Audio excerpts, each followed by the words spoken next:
વાલા ખોજા રેડિયોના સાંભળનારાઓ અને મારા પ્યારા સાથીદારો, હું ફરીથી તમને ખોજા રેડિયો અને ખોજા ટીવીમાં સ્વાગત કરું છું.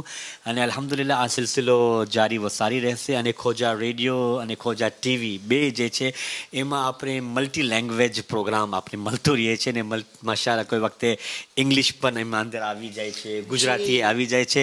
ને જે કચ્છીના શોખીન છે એ લોકોની જે છે કચ્છીનો પણ સ્વાદ લઈ લઈએ છીએ. તો અલ્હમ્દુલિલ્લાહ આપણો રેડિયો જે છે વેરાયટી છે એની અંદર આપણે મળતું રહીએ છીએ. ને અગર સાથે સાથે આ એટલી ફાઇન ગુફ્તગુ ટોપિક ઉપર વાત થતી હોય તો એમાં આપણે એમ કહીએ કે ચાર ચાંદ જે લાગી જાય છે માશાઅલ્લાહ. તો અમે બસ સિલસિલાને કન્ટિન્યુ કરીને આજે નમાઝ જુમાનો પર દિવસ છે. મને ખબર છે કે આપણે બધાની નમાઝ જુમાની પણ તૈયારી કરવાની છે. પણ ફરીથી તહે દિલથી હું શુક્રિયા અદા કરું છું અને થેન્ક યુ વેરી મચ. જઝાકલ્લા. કહેવાય છે કે ઇમામે ઝમાન અને ઇમામે હુસૈનની આપણે વાતો કરતા હતા કે કેવી રીતે પોતે ઇમામે ઝમાન અલૈહિસ્સલામ ઝિયારતે નાહિયામાં ગિર્યા કરે છે. ને એક જે ઇન્શાલ્લાહ આપણા સાથે જે ઝવાર અરબઈનમાં પહોંચશે અને હું દુઆ કહું છું કે એક એવો કાફેલો બને કે જે શહેઝાદી ઉમ્મે કુલથૂમના નામથી આપણે બધી મોમિનાત રિયુનિયન ને મદાગાસ્કરથી નીકળીએ ને એક અંજુમન જાય કે ઉમ્મે કુલથૂમના નામથી કરબલા અને હઝરત અબ્બાસના હરમમાં એની બેનનું એ આપણે બધો હદિયો ને પુરસો આપી શકીએ. હું દુઆ કરું છું કે આપણે બધા સાથે જઈએ. ખાસ કરીને એક લેડીઝનો કાફેલો બને. બધી લેડીઝ બહુ જ ગિયર્ડ અપ છે, like they are too excited.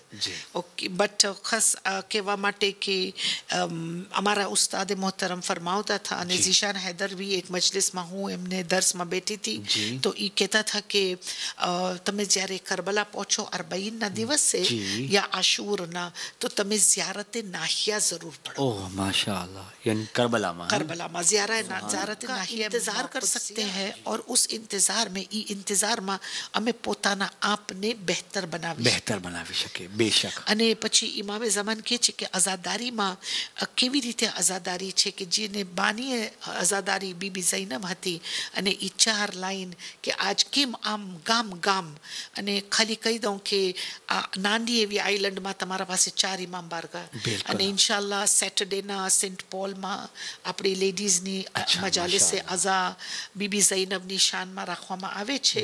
અને આપણે લેડીઝની મજાલિસ છે તો આપણે બીબી ઝૈનબનું જિકર કરશું એવા દિવસે, કારણ કે સફરનો ચાંદ અનકરીબ હશે અને સફરનો મહિનો ડેડિકેટેડ આ 2 મહિના ભાઈ બહેનના મહિના છે. પછી ઇમામે ઝમાન પોતાની જદ્દાને યાદ કરે કે સલામ હો ઈ મસ્તુરાત ઉપર કે જેઓને ઊંટની પુષ્ટ પર બેસાડવામાં આવ્યો ને હાથને ગરદનના પછવાડે બાંધવામાં આવ્યો, જેઓના ઉપર પોતે પોતાના ચહેરાઓને વાળોથી ઢાંપ્યા હતા અને સકીના મઝલૂમાની એ મુસીબત હતી કે હંમેશા કહેતી રહી કે ફૂફી અમ્મા તમે કેટલા ખુશકિસ્મત છો, તમારા વાળ તમારા ચહેરાને છુપાવે પણ મેં નાની છું ને મારા વાળ નથી છુપાવી શકતી.